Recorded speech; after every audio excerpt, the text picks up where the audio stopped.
that are coming up and down on the stage here, be sure as you're coming up, you stay in the center of the stage. It's 4 foot wide. There is a little bit of a drop off, so if you fall off of that and fall on the floor, we're probably going to laugh. So try to stay in the center of the stage.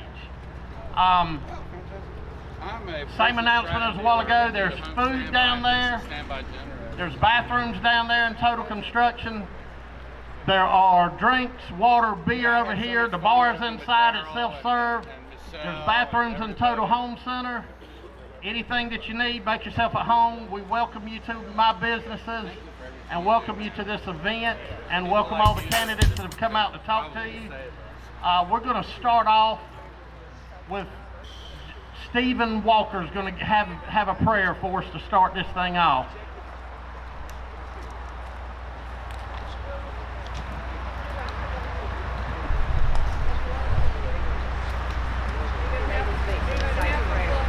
Pray together.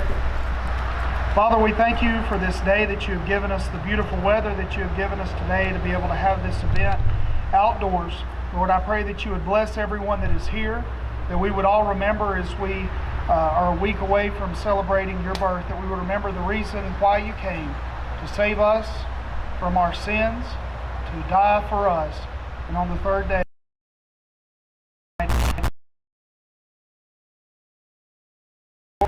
through our work for you. Lord, I pray that you would bless the fellowship that we have, bless the candidates as they run, keep them safe as they travel, and Lord, just let us glorify you in this tonight. In Jesus' name, amen. Thank you, Stephen. We appreciate it. Now we're going to have the salute. The flag is hanging under the Republican Party tent. We're going to have the pledge, and that's coming from Warren Lisk, who is a 27-year Marine. I don't need that. I know he does. I pledge allegiance to the flag of the United States of America and to the republic for which it stands, one nation, under God, with liberty and justice for all. Thank you. Okay, we got a couple of announcements we're going to do. Any of the candidates that are here that want this is live streaming on YouTube.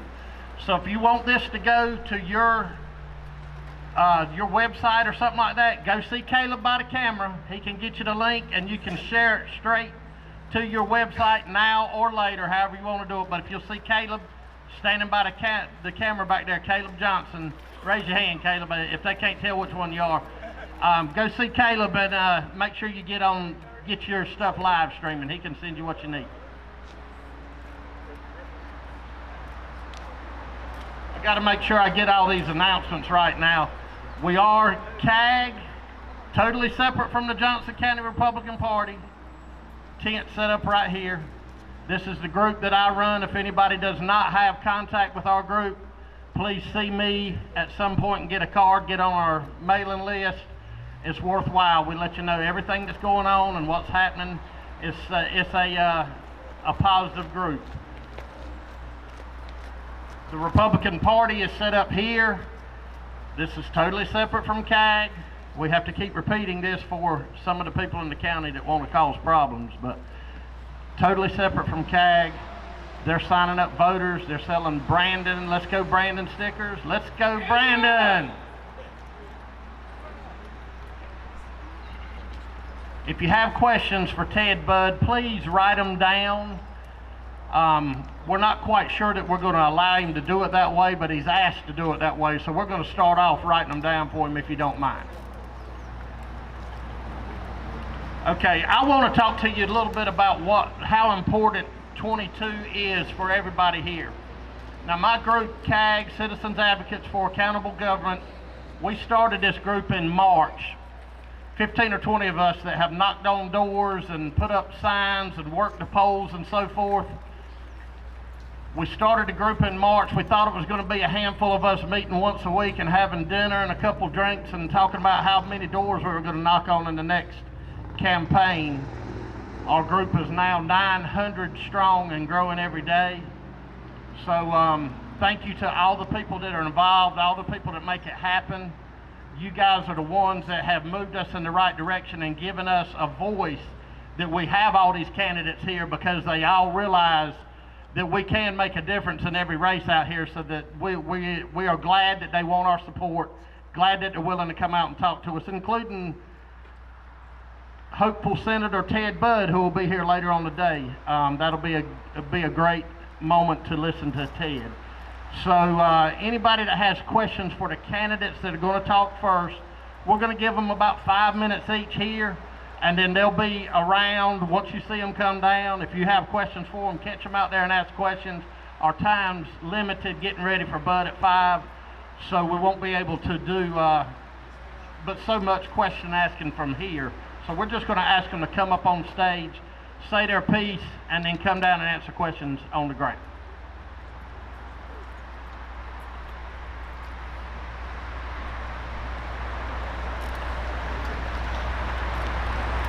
So I'm going to start with a new candidate to Johnston County that some of you guys may not know. And this guy, I just met him a few weeks ago. He is now, this will be his district. We are standing in his district when we go to this vote in 22.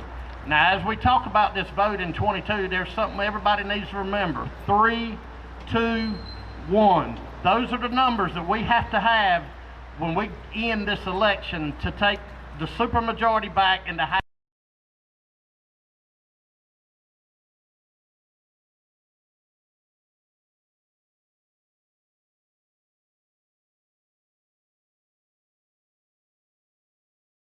On the Supreme Court, we have to win those races, and Cooper's gone, and we have the opportunity then to get our voter laws changed. There are plenty of voter integrity laws sitting on desk up in Raleigh.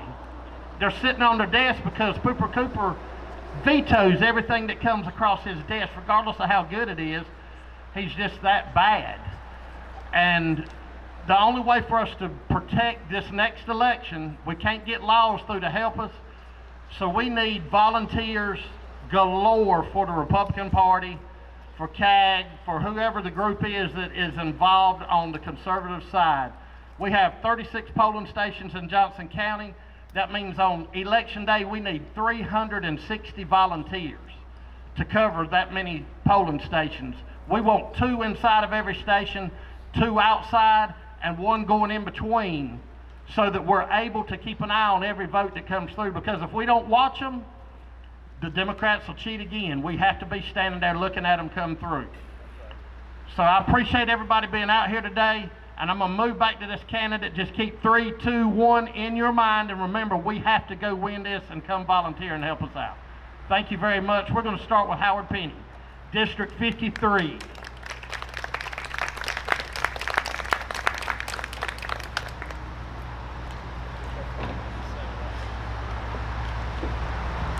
Thank you, Dale. They said they couldn't hear me last time. Can y'all hear me? Yeah. Good. Well, Dale just stole my speech. I'm gonna give the same one anyhow. My name's Howard Penny. I do represent House District 53. As I told them the last couple of times I've been with you guys, that's 7 precincts in Harney County, and now there'll be 6 precincts in Johnston County. And I'd like to speak to you just for a few moments about Roy V.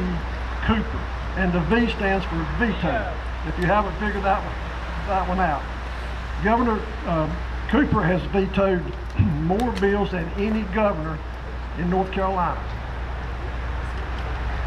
He had vetoed 65 through November the 3rd. Governors were given veto power in 1997, and from 1997 to 2021, there has been 100 vetoes. Cooper has vetoed 65 of those 100. The Republicans overrode 23 of Cooper's first 28, but we lost our supermajority in 2018. Since 2018, Cooper's vetoes have not been overridden. Since November, Cooper has vetoed 3 more in December.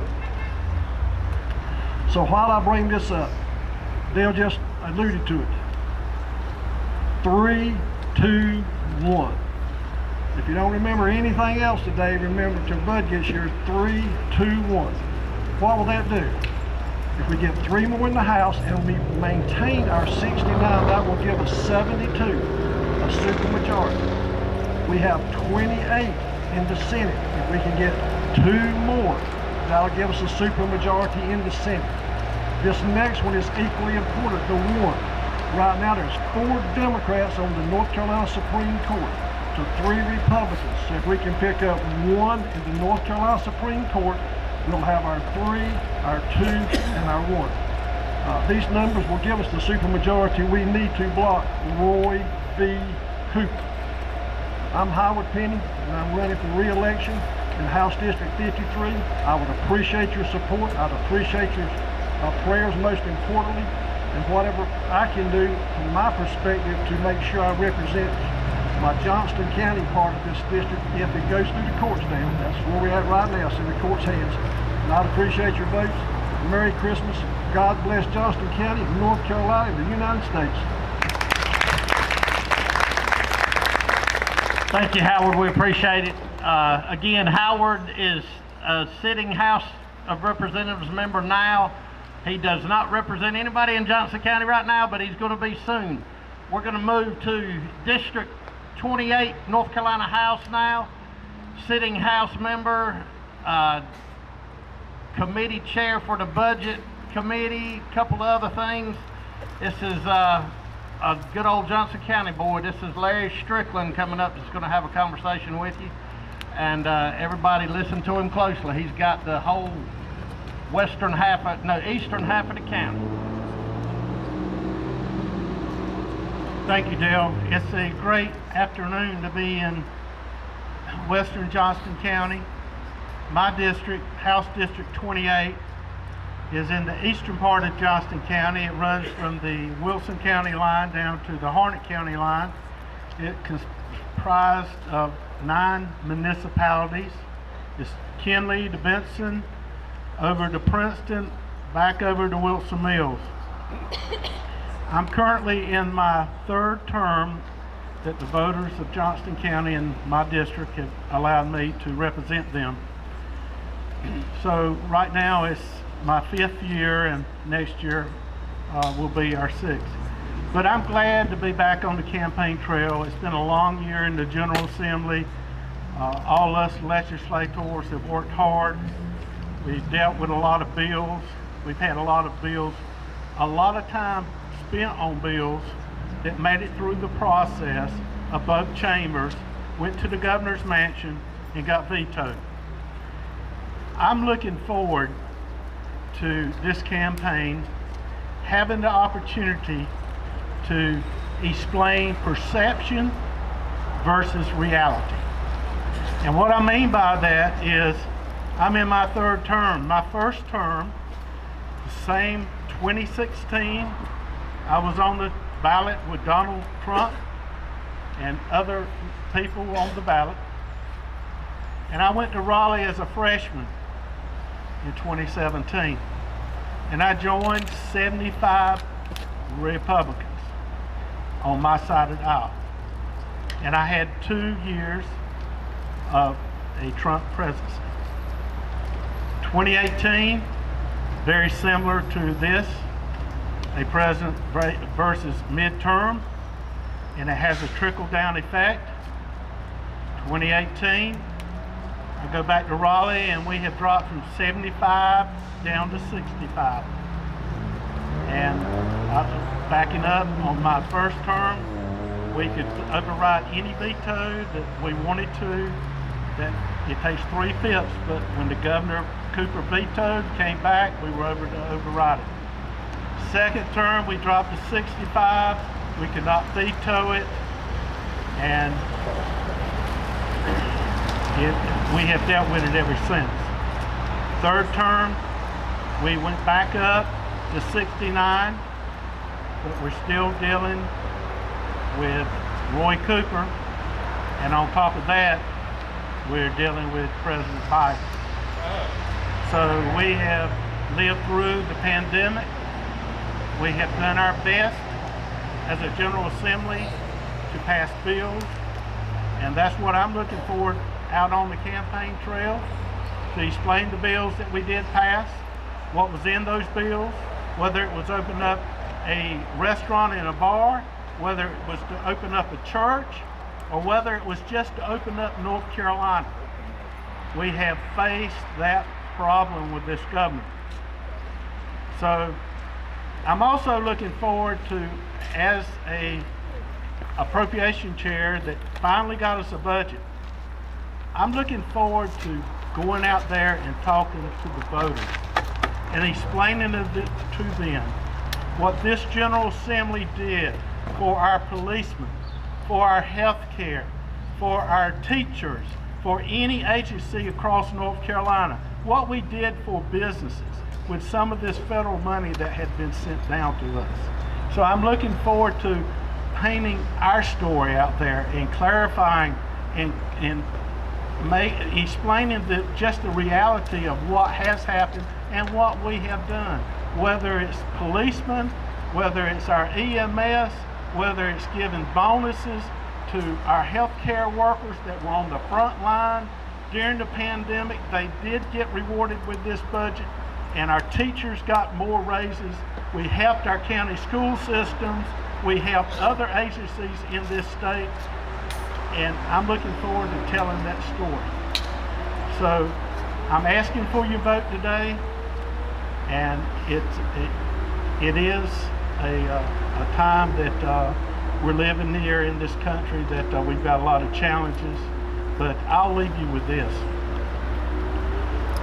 If this state will give back the supermajority to the General Assembly, both in the House chamber and in the Senate chamber, if we get back the supermajority in those two chambers, and we go back to Raleigh and we pass bills that we do not know if this pandemic's gone away or not.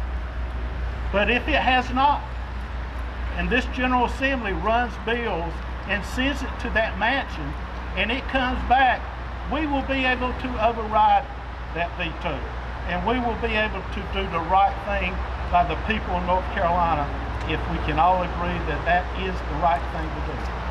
So this election is very important. It's important to the future of North Carolina, and I'm looking forward to being out on the campaign trail. Thank you, Dale.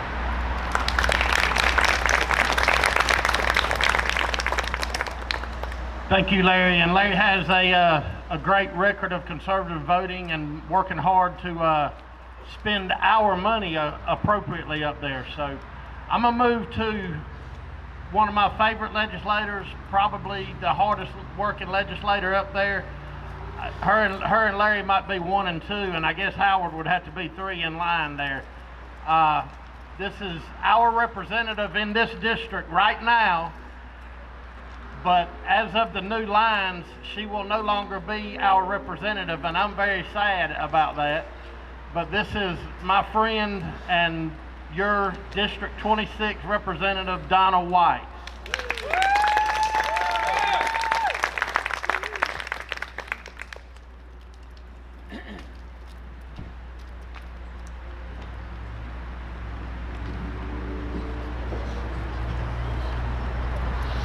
Welcome, Johnston County. Welcome, Cleveland. I have had the honor for the last 4.5 years, 2.5 terms, to serve you in Cleveland. Are you all, raise your hand if you're from Cleveland. Well, you're just from all over everywhere, so okay, I'll just talk to all of you.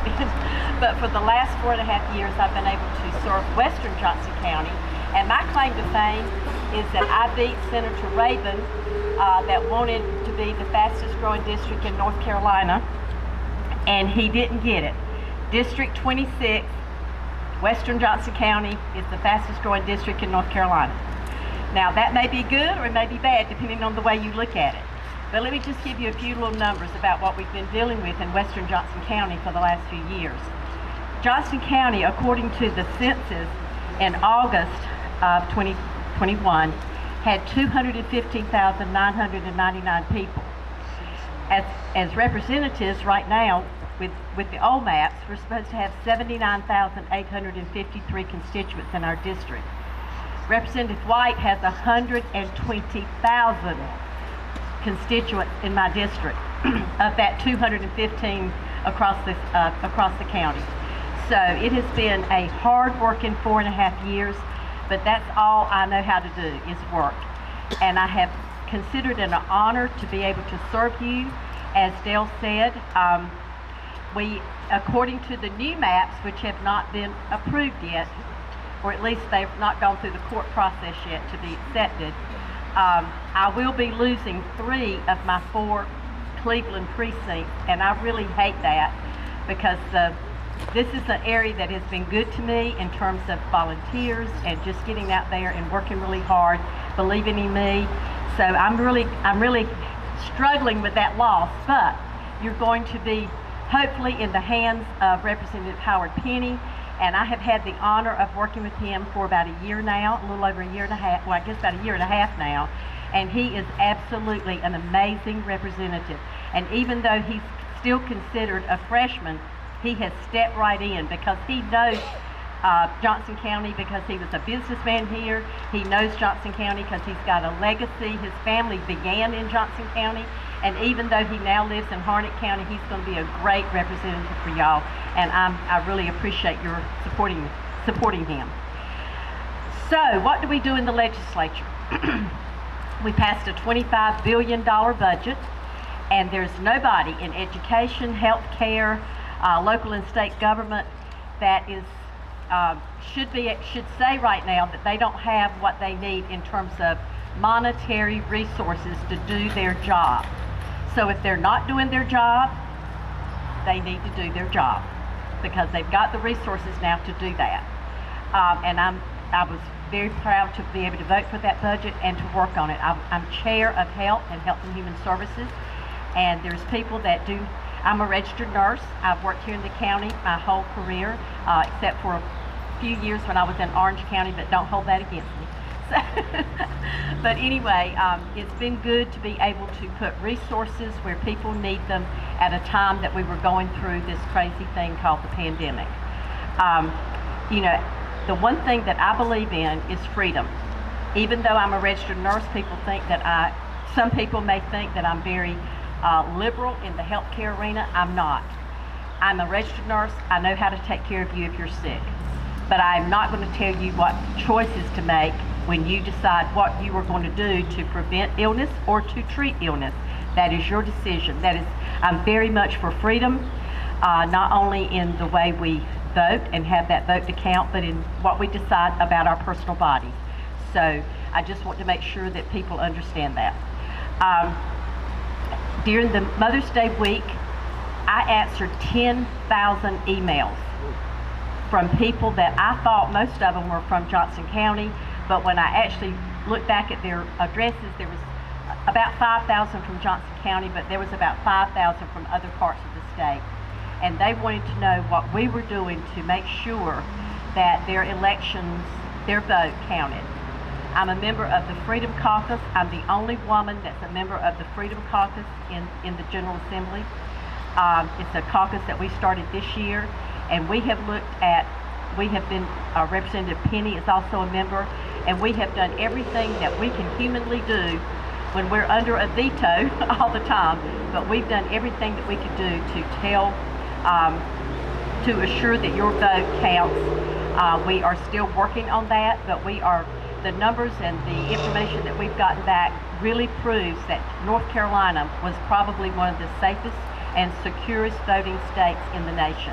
And we are very proud of that. And other states, like Arizona and some other states that did not have that record, they had not done some of the things that we've already done in North Carolina to make sure that we had a fair voting process. And so we're still working on that. We're going to keep working on that. So there's lots of things that now that the budget's passed and now that we can't do anything else about redistricting for a while, we'll be able to get our focus back on some of those issues that you all have concerns about.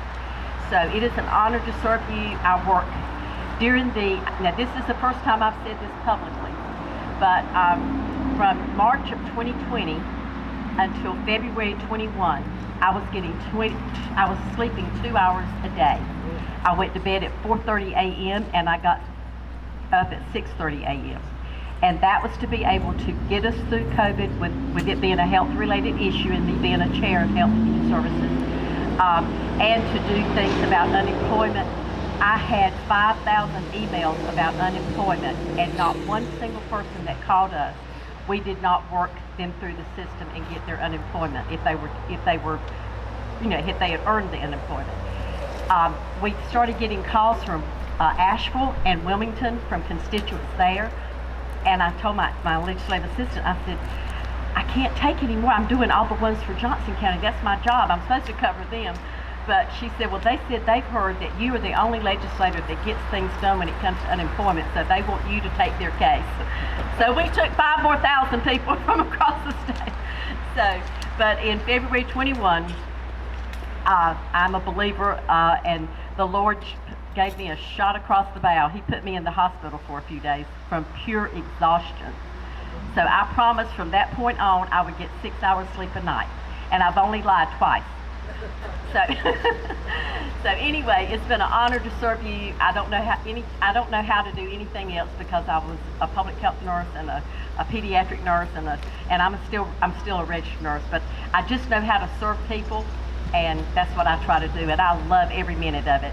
And one of the nicest things to do right here in Cleveland today, you know, it's a hard job to be a legislator and to be up there from January, and now it's December 18th, and we're still in session. But it is also, you get a lot of perks. You don't get any money. $1,089 a month is what we get paid. That is the truth. But we do get a lot of perks, and one of those perks is what I got to do today. Oakland Presbyterian Church had an Eagle Scout ceremony, and I was able to help induct 2 Eagle Scouts that live right here in Cleveland. So when we're keeping the pipeline filled with Eagle Scouts, and Cleveland has one of the largest number of Eagle Scouts in the state. So y'all got a lot to be proud of. I love my Cleveland area. If you're from other parts of the county, or even from outside of the county, I love you too. If you need me, my number is 919-889-1239. It rhymes every time. Thank you so much. Thank you, Donna. I appreciate everything that you do for us and the county. And without Donna, I wouldn't know half what I know about the legislative process. I went to her office and sat there for hours, and I guarantee you we have spent 40 hours sitting talking and her explaining to me how this really works. So thank you, Donna, for all you do. I am going to move now to the Johnston County School Board race, and we're going to go ahead and let you get a little fire and ice here. So to begin with is going to be our CAAG education chairperson. We're happy to have her running. We're sad that we're going to lose her when she gets in office, but there is nobody better for this Johnston County School Board to try and get it back in order than Miss Michelle Antoine.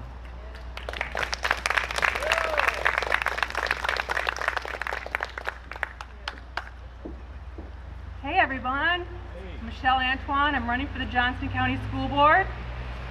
I think we can all agree America is in trouble. We are in big trouble from the very top with Joe Biden. When we go to the grocery store, we're feeling it. When we pay our electric bill, we're feeling it. At the state level with Cooper shutting down small businesses, deciding how he's going to run your life. And at the local level with your schools, you aren't going to feel anything more directly than how your children are being educated. I'm running for the school board because I have 8 kids and I understand those feelings. And I have a plan. I want to bring an A game back to Johnston County schools. A for Antoine. A for accountability. The taxpayers are going to have accountability if I'm on that board. No longer are we going to have backroom deals with Kay Carroll running $200,000 contracts to his buddies. You are going to know what that school is spending and where it's spending. The second thing we're going to do is have attainment for all children. So we like to break kids up now into intersectional groups. We've decided that black kids aren't performing well enough, and brown kids don't have enough, and white kids, they're mediocre, and Asian kids just have a little too much. And I think that's wrong thinking. We hear about opportunity gaps, and we need to start thinking about chances within those gaps to build those children's talents and gifts. Because let's face it, Life isn't fair, and there's always going to be an opportunity gap. I'm never going to be a WNBA player because that just is not my talent. But I'm a great mom, and I'm going to be an even better school board representative for you. So let's build inside those gaps and let those kids decide what's going to work for them. The next thing we're going to have is accountability. Well, we have that. We've got the attainment. The third thing we're going to have is authority back to the parents. I don't need a school board bureaucrat deciding the morals that my child has to have. That's my job, not the school's. We're going to return that back to you, and I'm going to keep our school in their education lane. They're there to educate, not to drive moral values. And the fourth thing we're going to have is achievement for our kids. In 2017, we have 23 primary schools inside Johnston County. Not one earned an A on the NCGPI report cards, not one earned a B. It took SAS Analytics with the Goodnights changing the formula for growth for 2 schools in 2018 to move to a B, 2 out of 23. You want to know where we have a problem with kids' achievement? Well, we have a school in Johnston County where only 13% of the students are proficient in math and reading. It's because we aren't paying attention and we've taken our eye off the ball. And I plan to put our eye right back on that ball. We're going back to reading, we're going back to writing, and we're going back to mathematics because there's no excuse for any child to come out of the 3rd grade without basic literacy and basic numeracy. So Winston Churchill said, a good speech should be like a lady's skirt. Long enough to cover the subject matter, short enough to keep the interest. So I'm going to leave you here, and I want you to make sure you vote for me. We have to do this together to restore the flame for learning in Johnston County. Michelle Antoine for Board of Education. Thank you. Thank you, Michelle. There you go. I told you we had a little bit of fire coming, so now we got ice coming to the stage. This is Terry Tippett, who should be sitting on the school board right now, but because of the lack of knowledge of our current school board, they decided to put somebody that didn't even run in the last election up when they had to reseat somebody that nobody had ever even heard of. Terry won 41,000 votes in the last election, and they overlooked him. You know why? Because they didn't want Terry on that school board with Ron Johnson to tell them that they were not going to take it for these kids anymore. They weren't going to take money like K. Carroll and give it to their buddies. So guys, another great candidate for the school board, and we have 3 this year. So this is another one of the great candidates for the school board, Terry Tippett. Hey guys, great to be here. Real quick, my name is Terry Tippett. I'm a lifelong Johnston County resident. Came to Johnston County Public Schools in 2000 as a special education teacher, athletic director, coach.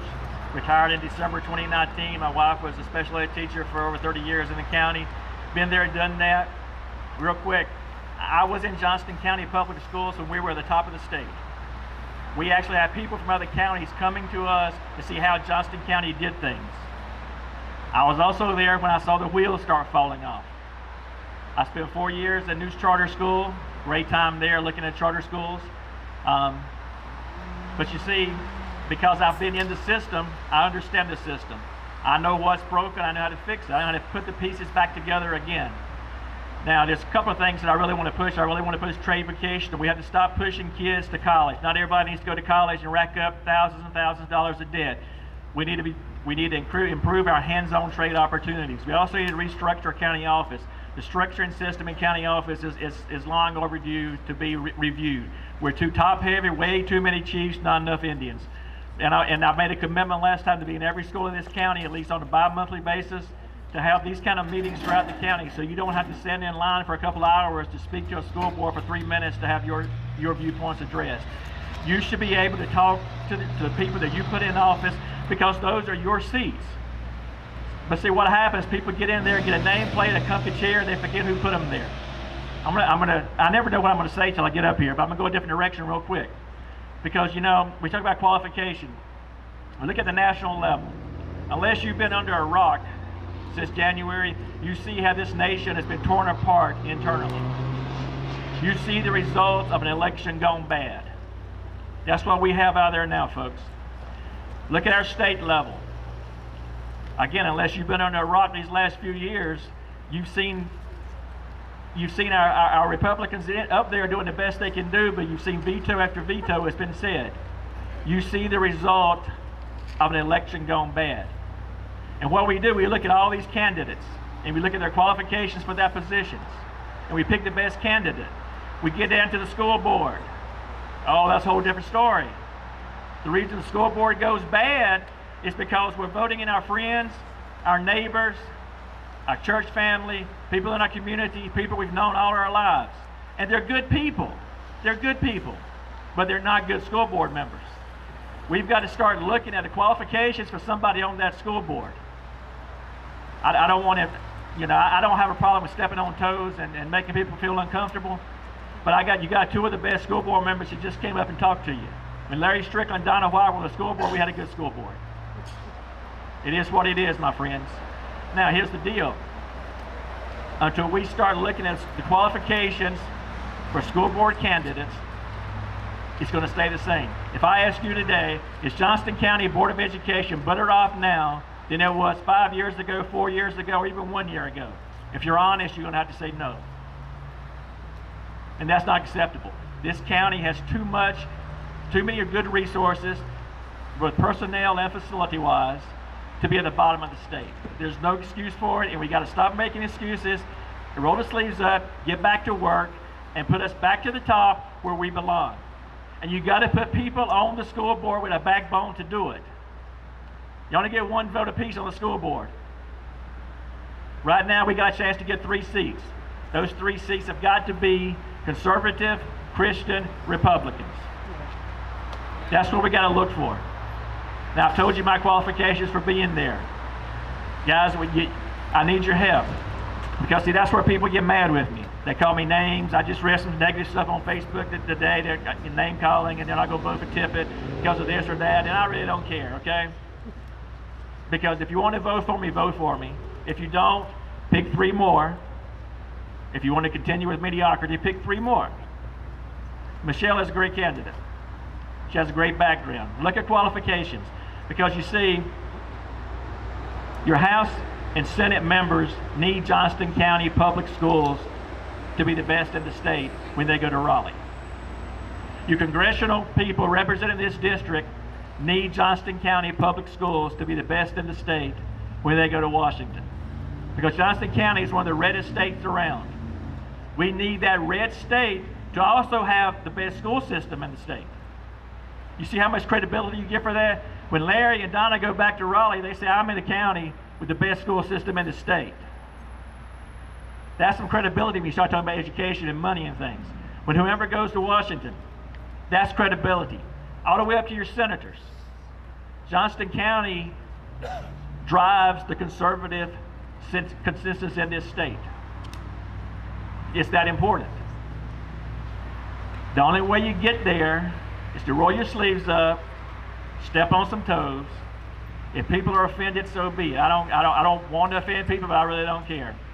I'm old, gray-haired, retired. I got a whole life. I got plenty of things to do in life. Okay? But I want to help. Campaign slogan last year was 1 seat, many voices. What that simply means was that's that 1 seat, but that's all your voices. That's what we can't lose control of. We, the people, have lost our seats. We've lost our government. It's got to change. And if you want it to change, it's got to change from the bottom up. Otherwise, Johnston County becomes just like another Biden state. Johnston County becomes like a Cooper area. And I don't want that. I'm not going to settle for that. So I need your help any way you can give it. And we can make Johnston County schools great again. Thanks. Thank you, Terry. As he said, 3 seats. We need all 3 of them. You just saw 2 of the best candidates running for them. Please remember their names and vote for them. We are going to move to the Superior Court Judge seat now. The new Superior Court Judge seat, and I think that is Johnson, Harnett, and Sampson. Is that correct? Just Johnson. Is it just Johnson for the Superior Court? Okay, I stand corrected. Just Johnson for the Superior Court. We're going to start with Judge Paul Holcomb. And Judge Holcomb has been very gracious with his time. When I called and needed something through the last several months, he's been very helpful on many different things, and actually got me and a few other people in this group to stand down a little bit when we needed to. So welcome Judge Paul Holcomb to the stage.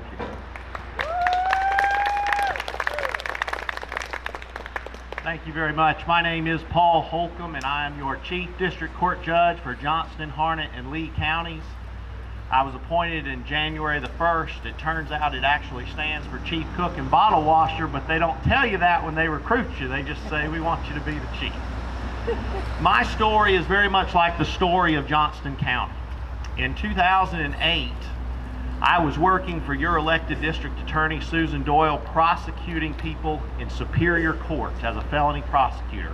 I was working with police officers and community leaders all across Johnston County to make sure this was the kind of county that we wanted to live in, that our communities were safe.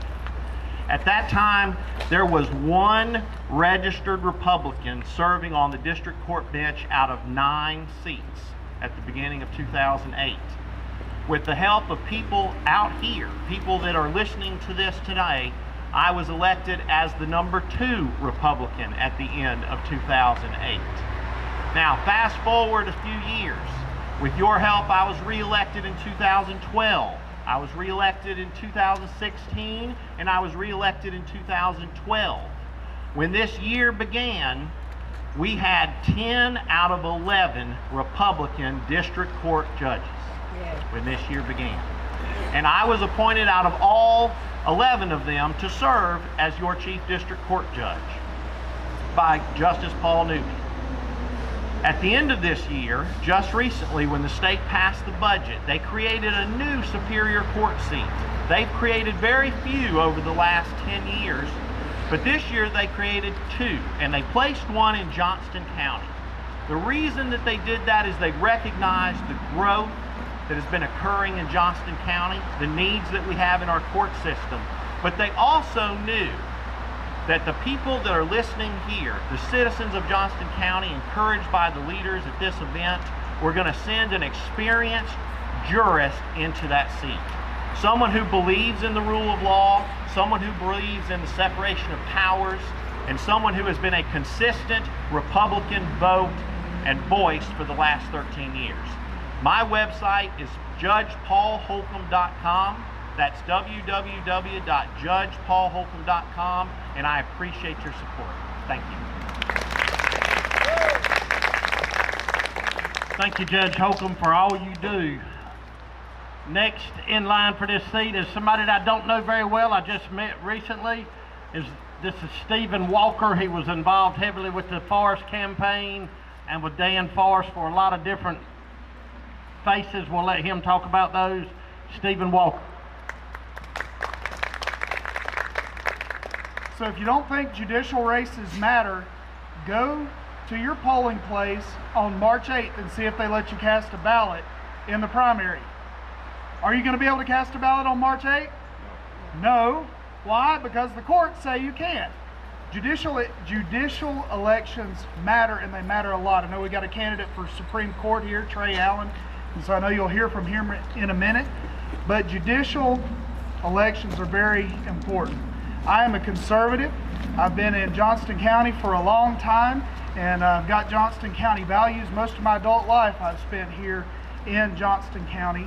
I have a law firm that is just down the road at 4042. That me and my law partner, we've practiced there for about the last year. But before that, I was Dan Forrest General Counsel and Policy Director. And I served also for about 2 years as his Chief of Staff. So do you remember when everything was locked down and the governor locked everything down and didn't want to let any businesses operate? Dan Forrest decided he wanted to sue the governor, and who do you think is the lawyer that brought that lawsuit? That was me, right? So I brought the lawsuit to try to get things opened back up. When Obama had some really wild immigration policies that were going on, there was a case called United States versus Texas that was up at the United States Supreme Court. Dan Forrest wanted to file a brief that opposed Obama's immigration policies. I was the lawyer that handled that. There's been so many things that we've done that I did with Dan Forrest, and there's so many things that I've done in my private practice as well. I've practiced all the way from the lowest court, the small claims court, all the way, as I said, into the United States Supreme Court. So I have the experience all around. I've practiced criminal law, I've practiced civil law, I understand all that, and I understand how important it is for a Superior Court judge to understand that the decisions they make impact real people. And so I will follow the law. I will follow only the law. I believe the Constitution means what it says. Isn't that something weird for a judge to say? That the Constitution means what it says, and the law means what it says. And so I will follow the law, I will follow the Constitution, and I've got that proven conservative experience that you need in your next Superior Court judge. So I would appreciate your support when we have the primary, maybe May 17th, if they allow it at that time, but I would appreciate your support. My website is stephenwalker.us, so Stephen with a V, walker.us, and you can check that out. You can connect with me. I'd be happy to answer any questions you have. Thank y'all so much for doing this, and thank you for doing it, and I hope for your support. Thank you. Thank you, Stephen. We appreciate it, just like we appreciate everybody, all the candidates here tonight. Guys, ask them questions. If you have any questions for Bud coming up, please write them down and get them to me. Don't forget the 50-50 raffle. We are going to stay with the judges, so that means we go to the Supreme Court judge, and you heard me say 3-2-1, 3-2-1. Well, I was a poll observer and a recount observer for Paul Newby, and Paul Newby has asked Trey Allen to run for this Supreme Court seat, and this is Trey Allen coming in for North Carolina Supreme Court. Good afternoon, everybody. As you heard, I am Trey Allen, and I am your conservative candidate for the North Carolina Supreme Court. After law school, I served 4.5 years in the United States Marine Corps. Semper Fi. I'm a proud veteran of the Iraq War. My wife and I have 5 children. Now, normally when I say that, people are impressed. But Michelle was up here talking about her 8 children. So people say, well, what's it like to have 5 children? I might ask Michelle, what's it like to have 8? But usually what I say is, well, it means that although I'm 47, I feel 87. My wife and I homeschool, well, my wife homeschools our 5 children because we want them to grow up sharing our Christian faith and our love for this great country. I currently serve you as the general counsel, that is the top lawyer for our state's judicial branch. That means that I run an office of 11 lawyers, and we give legal guidance to judges and clerks of court and magistrates throughout North Carolina. I work for Chief Justice Paul Newby, and as you heard, and I'm honored to say, he did ask me to run.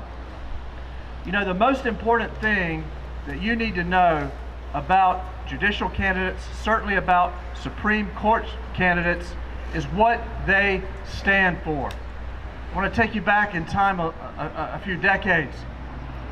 Richard Nixon, Republican Richard Nixon, ran for the presidency when he won, saying that he was going to appoint conservatives to the U.S. Supreme Court. One of his picks was Harry Blackmun. Now, Harry Blackmun had been a federal judge for over a decade. Before he made it to the U.S. Supreme Court. Anyone want to take a guess as to what Harry Blackmun's most famous decision is? Roe versus Wade. Harry Blackmun, Republican appointee, was the author of Roe versus Wade. Why do I tell you that story, friends? It's not enough to pick someone with an R beside his or her name. If you don't select judges, justices with the right principles, they will make the wrong decisions in the cases that matter the most. So I want to tell you just a little bit about my principles. Number 1, the Constitution means what it meant when it was ratified. No court, no judge has the power to change that. That was the judicial philosophy of Justice Scalia. It's the philosophy of Justice Thomas, and they're my judicial heroes. It's also the philosophy of Chief Justice Paul Newby. Number two, the right to bear arms is vital to the defense of freedom. The Constitution, number three, parents have a fundamental right to the care and control of their children. As a homeschooling father, that principle is especially dear to me. And number four, our constitutional rights don't take a break during a state of emergency. So those are principles that I'll carry with me to the North Carolina Supreme Court if the people of this state put me there. I'll also bring a wealth of legal experience after serving as a prosecutor and an advisor to commanding generals and commanding officers in the Marine Corps and clerking for Paul Newby during his first year on the court. I practiced law and became a partner at one of Raleigh's major law firms where I handled constitutional law and other cases in state court and federal court. And then, friends, I did the near impossible. Get ready. I became a conservative, tenured professor at UNC Chapel Hill. If it helps, my wife went to state. I tell people that, look, if you can be a conservative in Chapel Hill, where it's tough, you can be a conservative anywhere. Again, my name is Trey Allen. I'm your conservative candidate for the North Carolina Supreme Court. My website is treyallennc.com. And if you don't remember anything else I say, please remember my slogan. Don't go astray, vote for Trey. Thank you very much. Thank you, Trey. That is one. I said 3, 2, 1 earlier. You have heard from the threes.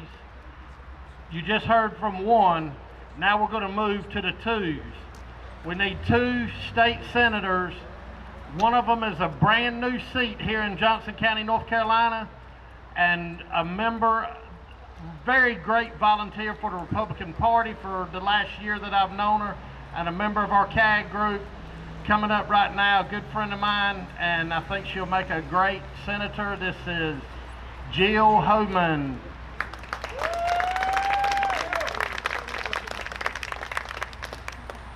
Great, good to be with you. My name is Jill Homan, and I'm running to serve as your state senator representing all of Johnston County. So just want to talk about 3 things real quick. First of all, what I'm running on.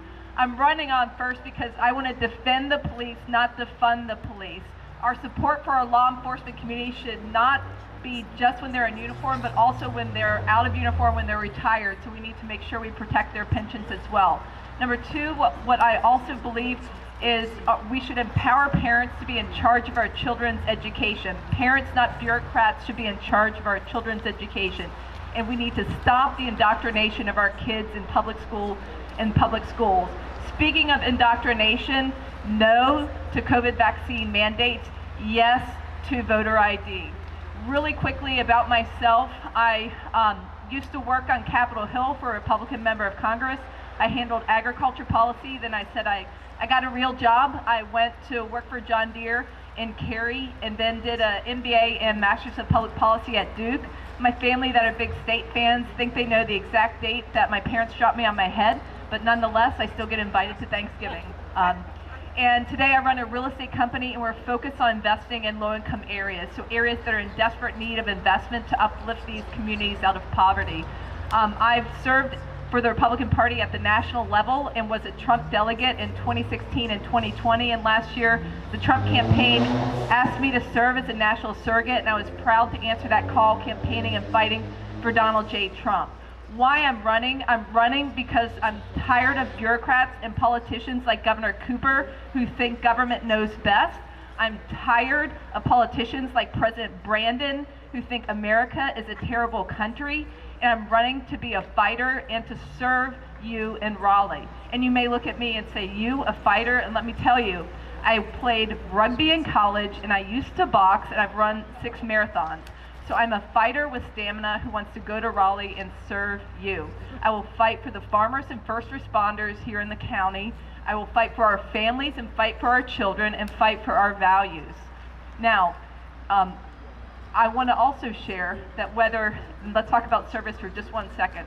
Whether you've been here for 3 days, 3 years, or 3 generations, I want to serve you.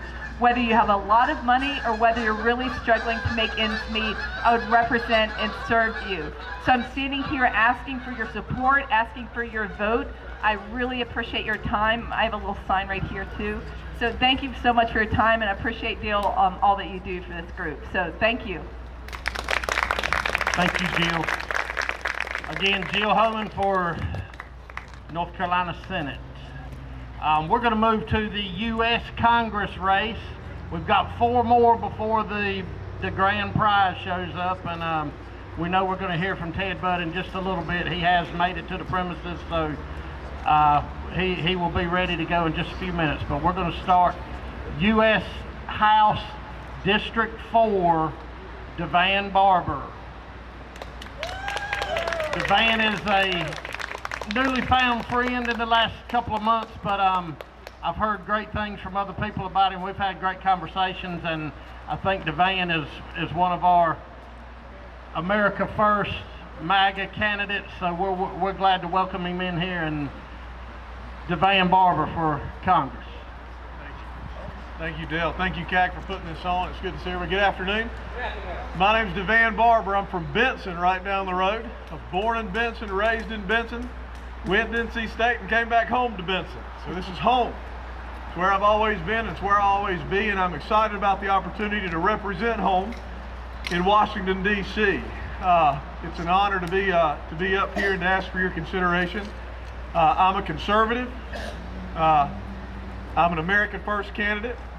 I'm a father, a small businessman with 2 small children, and I'm running for Congress because I want to ensure my 6-year-old daughter grows up in the same nation that I grew up in. I told someone just the other day, I'm not going to Washington for a career.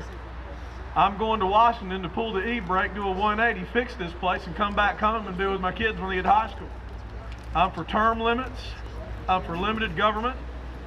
I'm for getting this country back on track. Last Monday, in Hope Mills, a gentleman said, I think our country's in the middle of the fight of its life. And I said, well, I respectfully disagree. And he looked at me funny, and I said, I think we're at the end of the fight of our life. I think it's now or never. I think we're either going to fix it or it's going to break. Because let's not be confused. Everything that we're seeing today and everything that we're going through today and everything that we're dealing with today is self-inflicted. You know what the biggest problem is with Washington? Washington. I was attacked for not having experience the other day, and I said, well, I think we got plenty of experience in Washington. If you ask me, that might be half the problem, right? Because it's pretty simple, folks. What you subsidize, you get more of, right? Whether it's illegal immigration, whether it's crime, whether it's inflation, what you subsidize, you get more of. When you subsidize illegal immigration with free health care, with free government benefits, with $450,000 payments, that's how we're going to fund our campaign. We're sneak back across, get my $450,000. Don't tell Alan, he might steal my idea. When you subsidize illegal immigration, you get more of it. When you subsidize crime, you get more of it. Look at New York, look at California. Look at what they're doing with bail and bond. When you have criminals mocking police officers that they'll be out of jail before the cop can finish the paperwork, when you subsidize crime, you're going to get more of it. And when you subsidize inflation, you're going to get more of it. Think about this. Our government is continuing to pay people to not work. So think about it. We're printing money to give to people to use to buy goods, while at the same time, we have fewer people producing those goods, getting those goods to market. So we're increasing the price that it takes to get those goods to market. We're printing money, bringing that value down to use to buy those goods that are go to market, and you wonder why we have inflation. And when you go to the grocery store, it's common sense as to why the price of a sweet potato has gone up when every year an H-2A wage for every worker increases 6 to 7%. Did you know it's $14.16 an hour for H-2A labor next year? Federal minimum wage at a retail store is $7.25, but your farmer has to pay $14.16 to help get that sweet potato out of the field. And you wonder why prices at the grocery store are doing what they're doing. We got to stop it. We're at the end of the road. I'm not going to Washington to make friends. I'm not going to Washington to make a career. I'm going to Washington because, y'all, it's now or never. And I'm going to stand up and I'm going to fight. And I'm going to let my light shine. I'm going to be your Christian, your conservative candidate, your conservative congressman that'll dig his boots in, stand up for what we believe in, what's right, and get this country back on track. My name is DeVan Barber. It's DeVanBarber.com, and I appreciate the opportunity, Dale, and I appreciate your consideration, your support, and I ask for your vote in hopefully May. Thank you.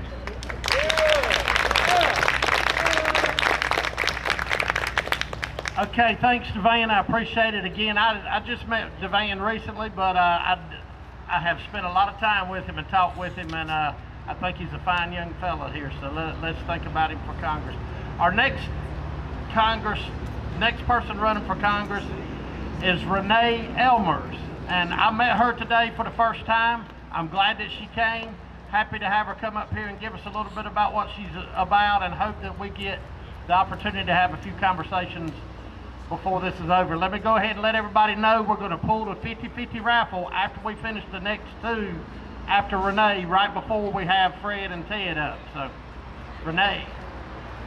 Thank you so much, Dale, and it is an absolute honor to be here with you tonight. This is really my first campaign event of this election cycle. I just recently got in this. I want to see a show of hands. How many of you have been affected by COVID, whether it's with a family member or whether it's with a job? How many of you have felt the pain and the anguish that has gone along with COVID? It is taking over our country. We know this. Joe Biden in Washington is taking advantage of it. He's taking a play right out of the Obama playbook. Don't ever let a good crisis go to waste. I want to help in this. I'll just tell you a little bit about myself. I am a nurse. My son Ben is with me here today. I served in Congress from 2011 to 2017. My first term, I served part of Johnston County. So I was able to serve many of you. Now there are a lot of new faces here that I don't remember that have come to Johnston County since that time, and that's wonderful. I am honored to be here with you because I want to tell you what I want to do in Washington. Back in 2016, when it was candidate Trump, I was the first woman in Congress to endorse him, to put my support behind him. I knew he was going to be president of this great country. I believe in America First policy. I believed that he could do what he has accomplished. He gets results, and that's what we need in Washington.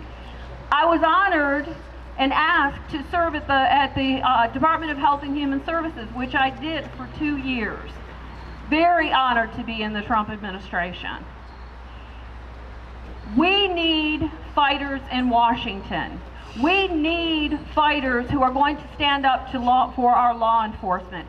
We need the America First way of thinking back again. You know, Joe Biden talks about his, $5 trillion Build Back Better. That's nothing again but an Obama era thinking of spending, borrowing and spending your money, your taxpayer dollars. For what? For what? We need to do a better job. We need to support our farmers. We need to support our veterans. For the past 18 months, I have been on the front lines of COVID. I worked at the VA nursing home in Fayetteville in Cumberland County for over a year, taking care of our veterans, especially those with COVID. Devastating there. What I can tell you is I went to work in the Trump administration. When I left, it was the Biden administration. A lot changed. Our veterans have no voice. Our veterans need a voice in Washington. I can tell you a little story. I don't work there now. Before I left, The veterans didn't even have hot water to take showers. That's how bad things had gotten, and they had no voice. As a nurse, as a fellow healthcare provider, we had no voice to speak for our veterans. We need voices back in Washington for our veterans. We need pro-life candidates. I had a 100% pro-life rating. I have an A with the NRA. I will do the things that are necessary to get this country back on track. We need fighters in Washington. We need conservatives in Washington. We need people to represent you. I've lived for over 20 years in Harnett County. We came and we set up shop and we've loved it. I have the opportunity now to actually work in Johnston County. I do COVID testing in McGee's Crossroads. You are my community. And we need folks to go to Washington who can represent our communities and bring the values that we live with to Washington. I don't want someone in Washington or in Raleigh deciding what our children learn in school and what the morals are that are taught. I believe what we should have is a Parents' Bill of Rights, and I will support that in Washington. I want to say lastly, thank you for being here tonight because you care. You are the ones who are going to help every candidate to go to Washington or go to Raleigh or go to the courtroom. We need your help, and you have such a good record of volunteerism. You're the ones who make it happen. I thank you for that. I ask for your vote. I ask for your support. May God continue to bless this great country, all of you, all of our families. Stay safe, stay healthy, and let's all work together to win and win back the majority in the House of Representatives. Thank you so much. Renee Elmers.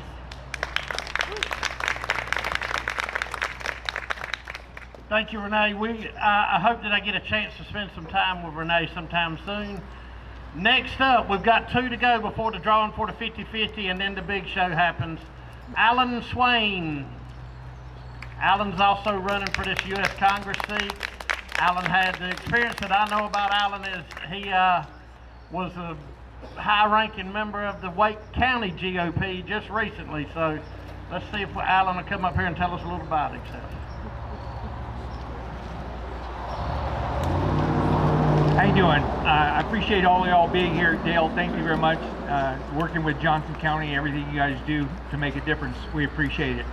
My name's Alan Swain. I'm a retired Army Colonel. I did 26 years in the uniform. I was stationed down at Fayetteville, down Fort Bragg. I flew Apaches out of there. Subsequently went to Europe, and I was fortunate enough to command Apache unit over there, and I took them into Bosnia back in the 90s to make peace. Then I went off to do some tours at the Pentagon, on the Army, plus the Joint Chiefs of Staff.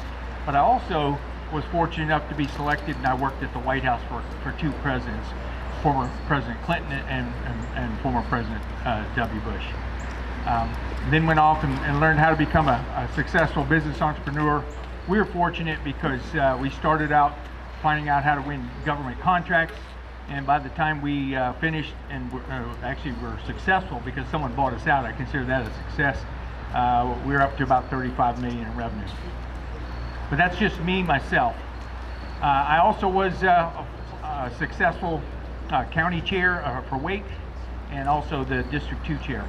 I'm here to make a difference and make a difference for the new district. District 4 is the new district of the 14th.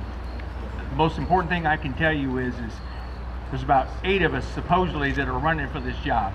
Okay, background and experience matter, but I guess the most important thing I can tell you is why do I want to be your congressman?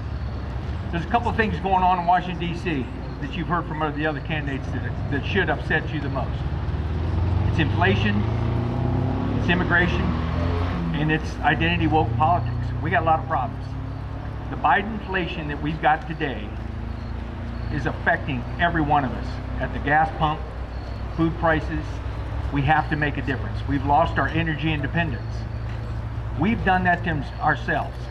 No one else but ourselves and the current administration will allow that to happen. When you look at the immigration problem, what's going on right now, we've got an open border. This year we'll have over 2 million people cross the border, illegals. Last month we had 170,000 plus cross that were actually apprehended by our CBP. That is the equivalent to the size of Knoxville, Tennessee, every month crossing the border. How do we absorb those people? We have massive problems, and we can stop it right now. Kudos to the state of Texas. If you didn't see what happened yesterday, Governor Abbott in Texas, they're building a Texas border wall.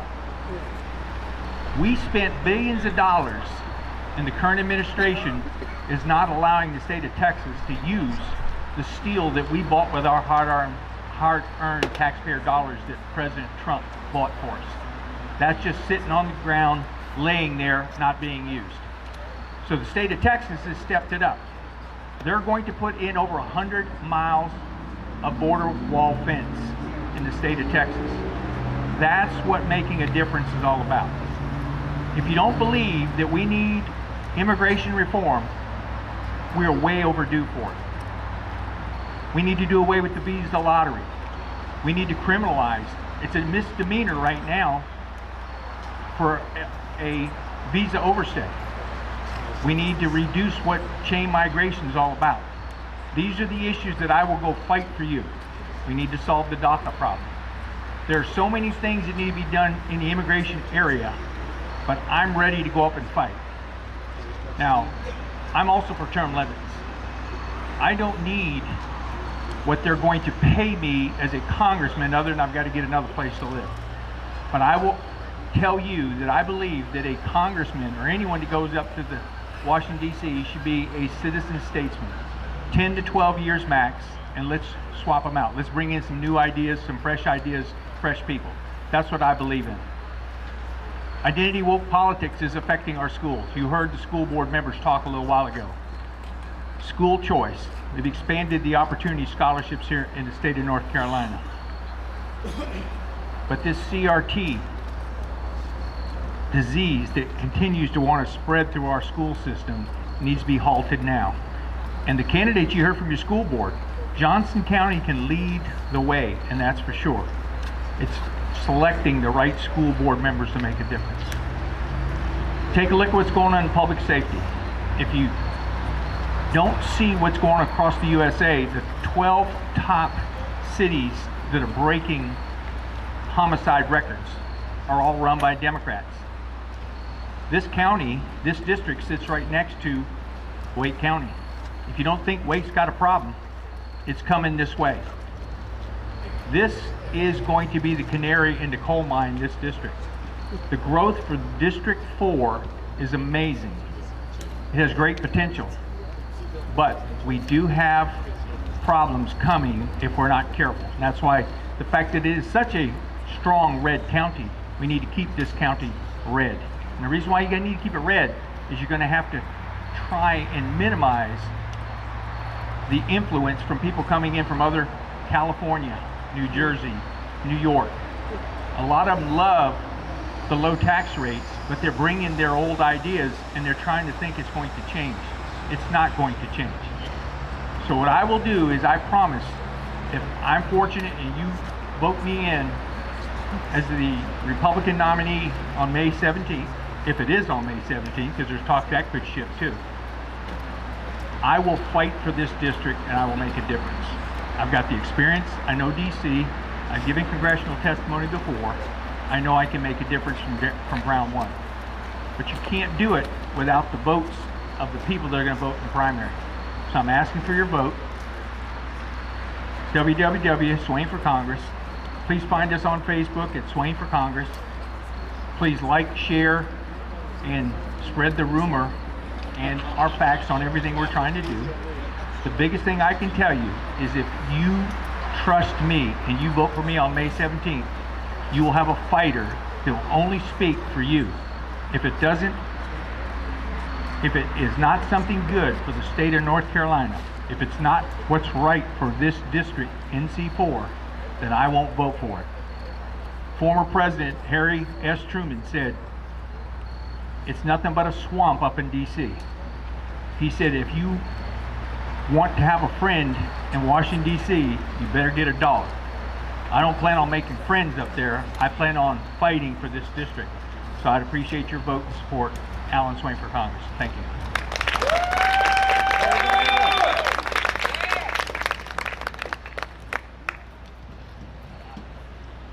Thank you, Alan. We are having just a slight bit of technical difficulty, but they're working on it. We're getting some lights to put up here so we don't look like ghosts in the background talking up here. So the last speaker before the 50-50 drawing is Christine Villaverde, and I hope that I got that correct.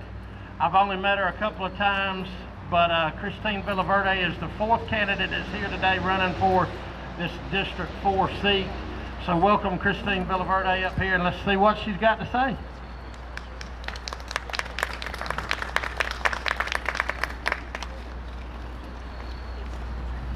Thank you all for having me here today. My name is Christine Villaverde. I'm running for Congress here in the 4th Congressional District. I'm what you would call the law and order candidate. I'm a previous law enforcement officer. I actually just also worked for the judicial branch with Trey Allen and Chief Justice Newby as the emergency manager for the judicial branch. I'm a mom of 3 boys, including twins that are 5 years old, white, conservative Christian. I would be your candidate to protect the values that we believe in America.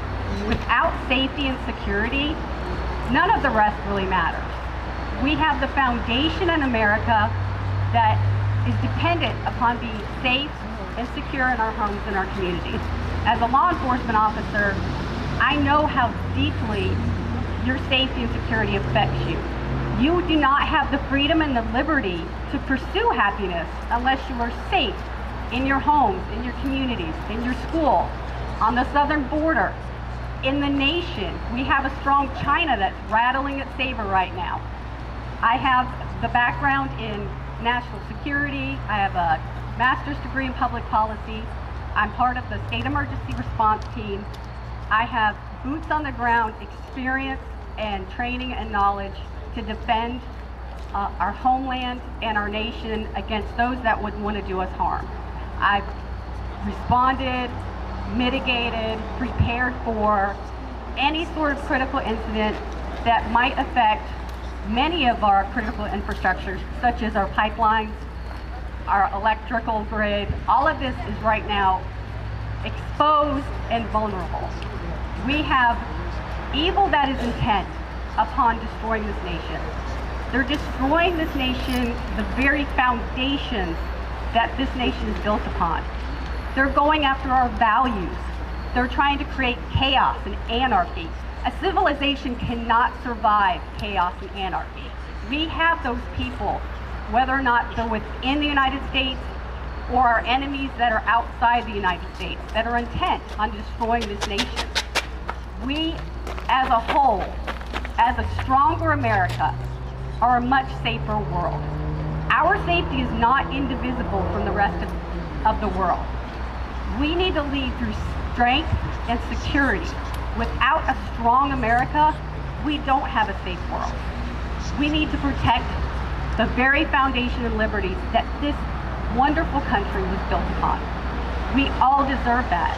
So as your congressman, I would go to Washington, I would fight for the sanctity of life, for our children, for them to have a quality education that's free from indoctrination. I don't want my boys being taught that they can be girls one day. I don't want them taught this anti-Christian, anti-American garbage. I want to protect our Second Amendment, the rule of law, and the Constitution. The Constitution is not a living, breathing document. The Constitution was based on what the Founding Fathers believed this country needed to be frameworked around. We need to support and defend the Constitution, support and defend our law enforcement officers, support and defend a strong Army, Navy, Marines. Without the safety and security, none of the rest matters. We need a strong economy. We need to stop regulating everything. We need to support our small farmers and our small businesses. All of these go hand in hand. We have the trifecta that we need as a strong and secure America. We need a strong economy. We need the rule of law. We need to have a strong judiciary. But we need safety and security. Without all three of this, then America is not the great nation that we all know and love and had the opportunity to be raised in. I want my boys to have the same future that we all had the luxury of being raised in. We are not looking down into the abyss. As one of the other people running for Congress said, we are in the fight of our life. We are in the abyss and we are trying to claw our way up. We have evil that is intent upon destroying this great nation. And I will go to Washington and I will fight for every one of you. Every one of you has made this country what it is today. I will not compromise on my ethics. I didn't compromise as a law enforcement officer, and I will not compromise as your Congresswoman. I will fight for everything we believe in as Americans. My name is Christine Villaverde, and I hope that I can get your support in Congress. Thank you so much.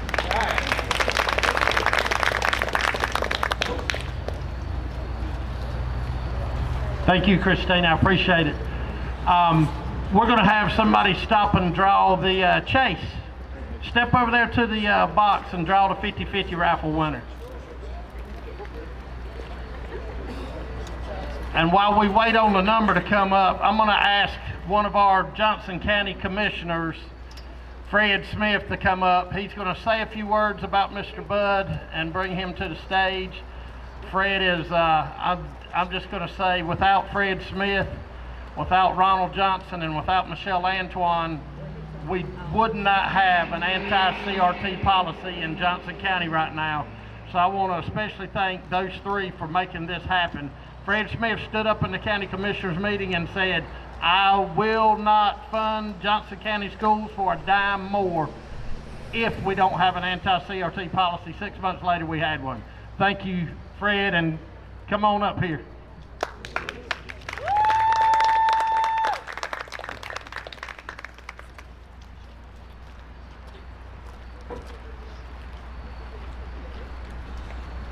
$50-50 winner, last three, 810. 810, go to the blue tent.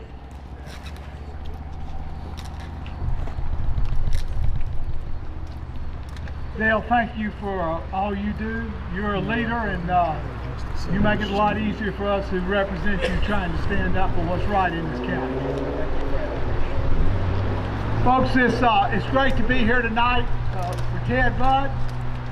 I had heard of Tedd Budd, and about 3 years ago, I was in Washington on a lobbying trip for the North Carolina Bankers Convention, and Tedd was on the Financial Services Committee, and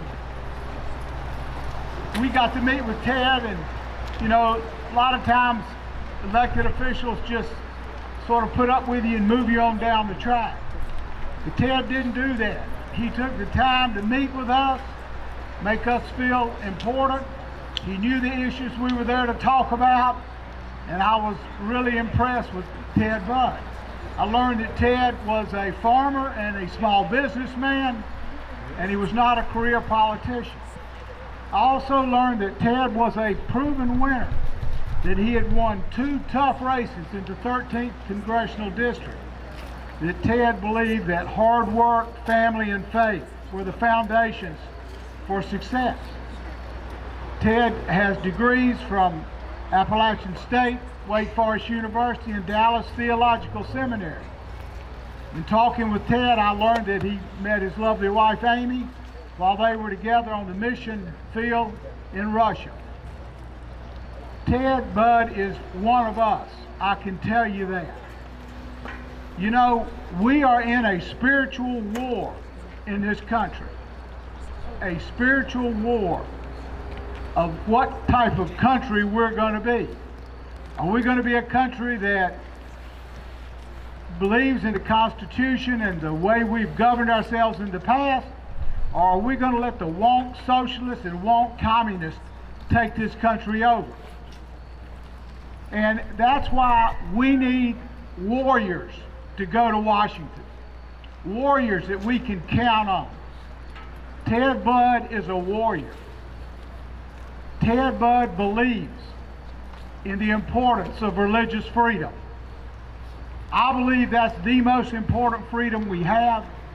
Our fathers of this nation believe that. That's why they made it the First Amendment in the Bill of Rights, to guarantee our religious freedom, because without religious freedom, we won't have the Second Amendment, the freedom to bear arms. We won't have the freedom to own property. We won't have a lot of freedoms we have because the socialists and the communists will take over, and rather than it being a government for the people and by the people, it'll be the government that tells the people what to do, as we've seen during this COVID mandate.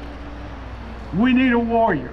Tedd Budd is a cultural warrior who will go to Washington and fight for us. It is my privilege to introduce Tedd Budd, our next senator.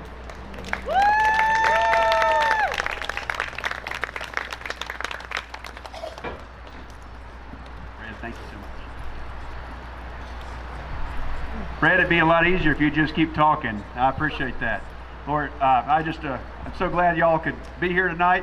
Look, there's a lot of places to go. We're about a week or so before Christmas. There's a lot of things to do, but the weather is nice, so I appreciate y'all being here tonight. I guess one of the other ways to introduce myself is that I am the Donald J. Trump endorsed candidate for U.S. Senate 2022. Now, there's some of us in this out here are probably old enough to remember Paul Harvey. Anybody remember Paul Harvey, the radio host? Yeah, well, one of the things he would say, he'd tell part of the story, then he would say, and now for the rest of the story. I could hear some people saying along with me.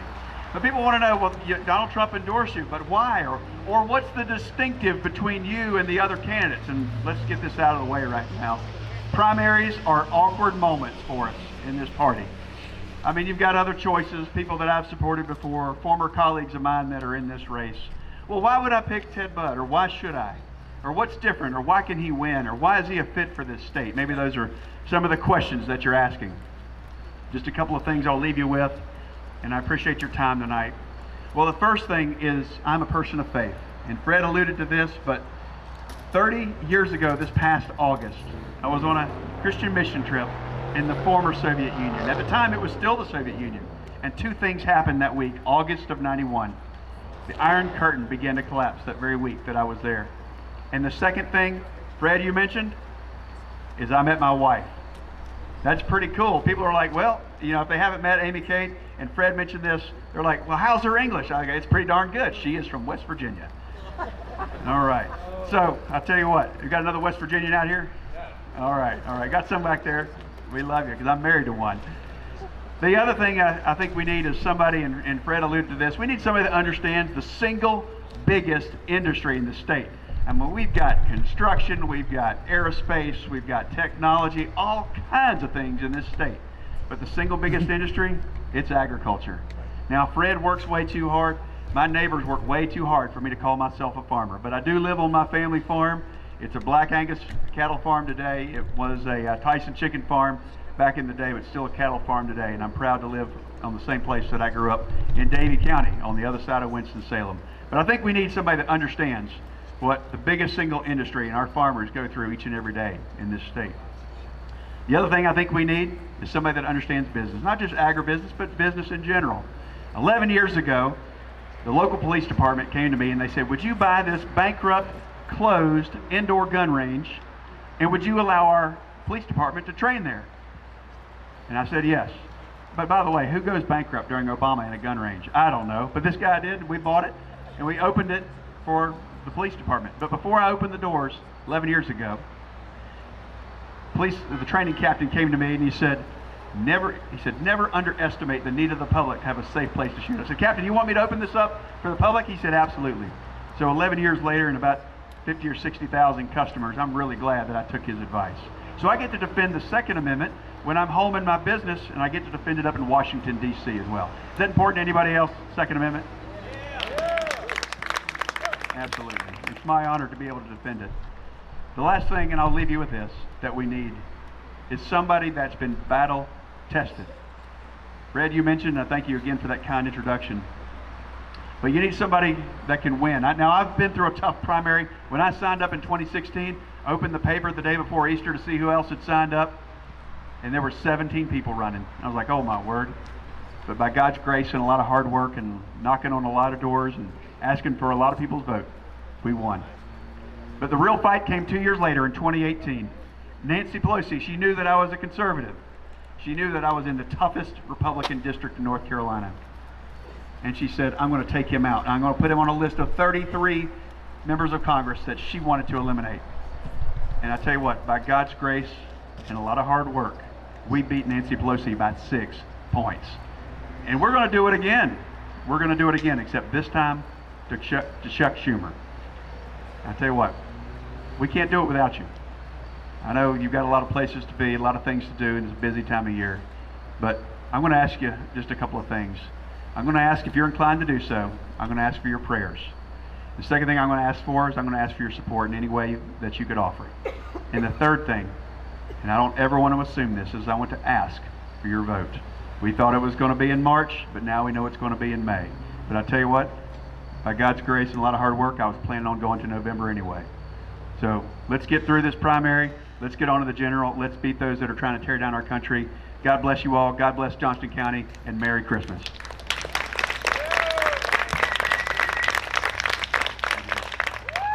Ted, thank you. You want to answer a couple questions while we're up here? We can do that, sure. Let me ask you the first one. Frank, come on up. Frank's going to come join us. Frank's from our group. This is Frank Wachape. But I want to ask the first question, and this probably means the most to everybody here. What can you do when you get to D.C. to turn all this garbage spending that they've done around?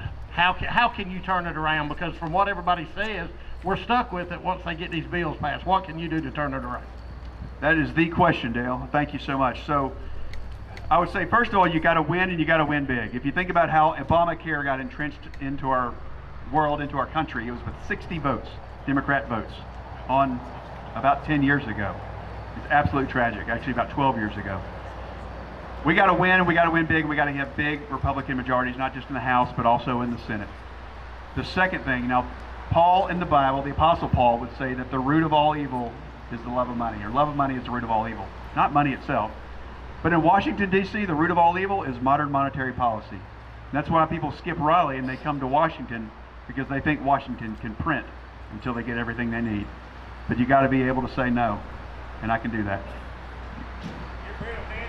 Thank you. Well, get rid of Nancy Pelosi. That's a good idea. Frank, step up to the mic there. Frank's got a question for you. This is Frank Wachape from the CAAG group. Thank you for being here, Ted. Appreciate it. So, as a U.S. Senator, what can you do to help make sure that prosecutors actually prosecute the criminals, the flash mobs, and the people who are being lawless, and to actually help that people who are actually defending themselves aren't prosecuted from political and prosecutorial overreach? Frank, one of the most powerful tools that we have when we are in the majority, and to be clear, we are not in the majority, and being in the minority cost us everything, including the exclusion of justice, or the absence of justice. And when I listen to, not talk to, but listen to groups, that's what I hear, is a cry for justice. One of the things one of the committee that I'm on is financial services. So when I am sitting in my seat in the committee room, and I look behind me right here, who is there? None other than Maxine Waters. Okay? Yeah. All right. What I mean is, when Nancy Pelosi has the gavel, she gives other gavels to her committee members that are all Democrats. And the one thing, Frank, that they prevent is hearings. There are no hearings. Hillary Clinton was absolutely negligent when it came to Benghazi for our warfighters. But there was a hearing because Republicans had the House. One of the things when you see a debacle like this past Afghanistan in August, is one of the things you would have seen had we been in control is a hearing to investigate. Or for the cry for justice. You would have seen the Judiciary Committee held by, or have the gavel of a Republican, would hold a hearing on the lack of justice. But you won't see that until we win the House until we win the Senate. So you got to win, you got to get the gavels, and then you have hearings. Perfect. One other question, and you brought it up in terms, I know you're on the Finance Committee, but you go to the Senate. What committees would you want to be on? What would be the issues that you'd want to fight for, and how would that affect North Carolinians as well as people from the United States? So they divide it's not exactly corresponding to what the committees are in the House. So they divide the duties up a little differently. I'm a business person at heart. I would say anything that has to do with growing our economy, giving people more opportunity, tamping down inflation, stopping monetary policy, the modern monetary theory that's destroying our currency and destroying people's future and robbing people the next generation of opportunity. I would say that. The Banking Committee would correspond to the Financial Services Committee. We have a senator on that already. They do switch around a little more than they do in Congress over in the Senate because you have more committees. So anything that's commerce related, but again, the biggest single industry is agriculture. I could serve there as well. My goal right now is to win, and let's win in November. Yeah, there's a May event that I got to deal with. But let's get beyond that. Let's go winning then and in November. And then I'll figure that out as well. But I'm here to serve. I'm here to serve North Carolinians. So whatever's valuable to them. Terrific. Thank you very much. Appreciate it. Thank you, Frank. If anybody else has any more questions for Ted, try to catch him as he comes down. Once again, Ted, thank you for spending your time coming out, working with us. We've been looking forward to having you here for a little bit now. We're glad you're here now.